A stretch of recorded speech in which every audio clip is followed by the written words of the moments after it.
Time to get back to natural. Part 3, and I'm going to try to end on this one. The best way to combat that uncomfortable stuff, especially the, ego's intention to react instead of respond, is to really step out into the light in a way that you can help someone else so that they can see their reflection in you.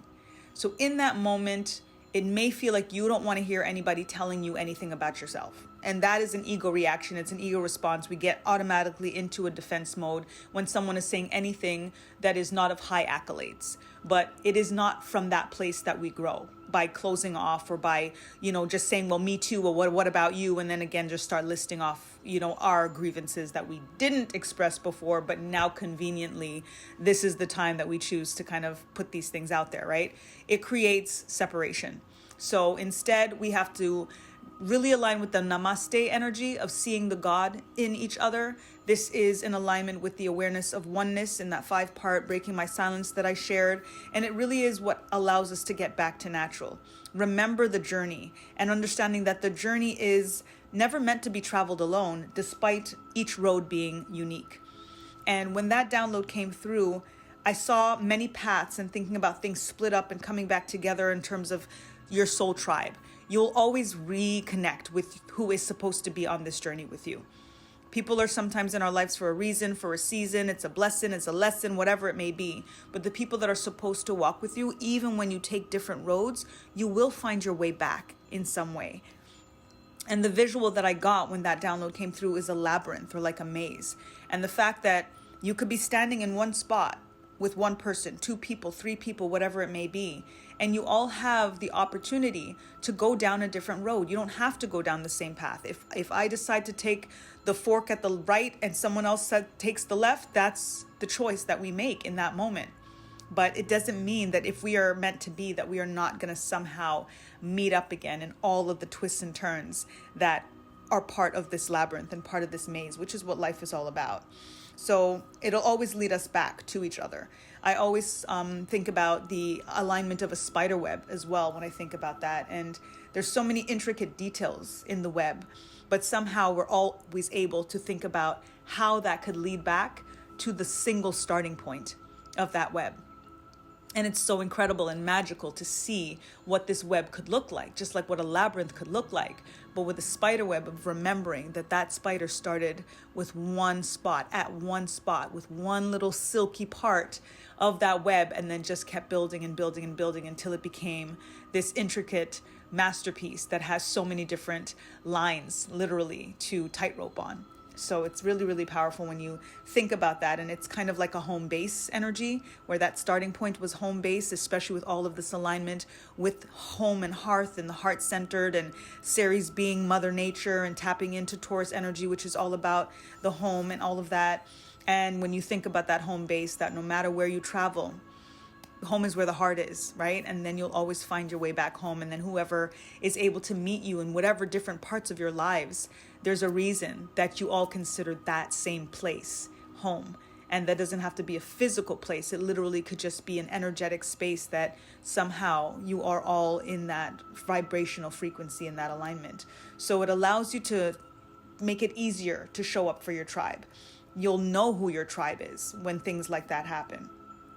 And especially when you know someone's carrying a heavy load, that is the time to kind of take a moment to just check in, just to make sure that your people are okay, that your people are cared for in that sense, and to let them be reminded that they are tribe and that you do consider them tribe. That is all part of the home base energy. And other exercises, home base exercises, that we could do during this time is to really check in with your parents and elders and grandparents, and don't just check in, but seek their wisdom. Share something with them. Make them feel important, that they're needed, that their wisdom actually has value to you, and that there's something that you believe they can help you with that you're not able to really be able to assimilate for yourself yet. And that's something that is an easy way to build community, and then to also give that individual in your life that may not feel like you need them anymore, feel like there's something that they can contribute that is very, very unique, and that in many ways you're showing them that I'm independent and I'm doing what I have to do, but I need you. And I couldn't really do this without you. And that's something that is an easy way as well to honor our elders and, honor our parents, and again, just make them know that they matter and showing up for them. And it's part of the collective consciousness and community building and the choice of doing for self, because you're getting this advice for yourself, but at the same time, you're giving them something as well just by asking for their advice and for their opinion and just for showing up in that way. Think about how you can plan different things that aid the community, whether it's working on a project that serves, the wider group of people, volunteering, charity, any donations that you can make and things like that. Thinking about ways that you can support and celebrate, whether it's posting and cross promotion with other, vendors or artists or, entrepreneurs, whoever it is that you could be working on projects with. And, think about partnerships, collaborations, start a band, and starting a band doesn't necessarily have to mean literally in terms of a music band. It's really about your band, your bond, your peeps, your crew, and thinking about what can we do together, because we're doing all of this stuff apart, but how can we come together to do this? And for those of us that are part of community or that have curated and started, groups and whatever it may be, just tap back in, see what you can do to make it a little bit more unified, to, contribute a little bit more, to kind of inspire others as well to contribute a little bit more and to show up. And again, you can only bring a horse to water, right? You can't force them to drink, but think of ways that you can incentivize leading them to the water and then hopefully giving them that intrinsic motivation to drink. And think about things that you can do differently and more, just like I'm saying, not just for the community, but how to aid and expand yourself and how that is going to be of service to you and to other people. So when you think about community and what it is that you can do, and just like the example with reaching out to your elders, to your parents, asking them for their advice and how powerful that could be for them. Zig Ziglar had a quote that I'm paraphrasing, but in essence, the best way to get what you want is by helping someone else get what they want. When you give, you receive. And even if it's not directly from that person, because you should never give just with the anticipation to receive, you have to believe that you are going to get it back because you reap what you sow. And as long as you are aligning with that notion of karma and you're putting positivity out there, you're going to get it back one way or another. It's guaranteed. So this alignment is also a good time to manifest the love that you want. And it's self-love, friendship love, partnership love, soulmate love, twin flame love, anything in regards to matters of the heart. Really think about the release to increase energy, what it is that you need to let go because of having a much clearer vision of what it is that you want to bring in. This is fire element energy with Leo and the sun. So think about your fire rituals, burning rituals. Again, that release to increase when you're burning your bay leaf. Thinking about the discarding energy, any removal commands that you have that you want to, again, command, that you want to commit to, that you want to claim. Speak them, write them out, burn them away. Things that you want to forgive, things that you want to get over. Use the fire, but remember that you're not using the fire just as something that is able to burn. You really want to align with the fire element, with the fire spirits, and give thanks for the transformation that they're able to provide, that it's able to provide. Through all of this, the ups and downs and tapping in, it's going to be easier to have more compassion for the whole scenario and the people involved. So this is why it's important to have the balance with the ego, but then also really thinking about the bigger picture and the heart-centered aspect of things.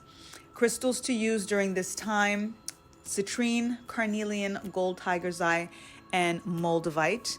Moldavite in particular came through because of the green comet alignment and then the green for the heart chakra. Very, very powerful stone to work with. You can get heart palpitations when you work with moldavite, so be very, very particular and careful if it is the first time using moldavite. Use it in doses. For herbs, marigold and ginger, just to give you that fire, to give you that alignment with the sun, solar plexus energy. Do your solar plexus and your heart chakra meditations and subliminals, brainwave music, all of that, so that you can tap in as much as you can with this energy. And I think that is all. It is going to be beautiful. So absolutely, like all full moons, I know it's chilly, but if you can be out under that moon, even for 30 seconds, just so that you can gaze up, just that you can give thanks for this illuminating energy and give thanks for what it is releasing from you so that you could bring in the increase that you so rightly deserve. There's a lot of justice energy that is around that definitely came in with the new moon in Aquarius.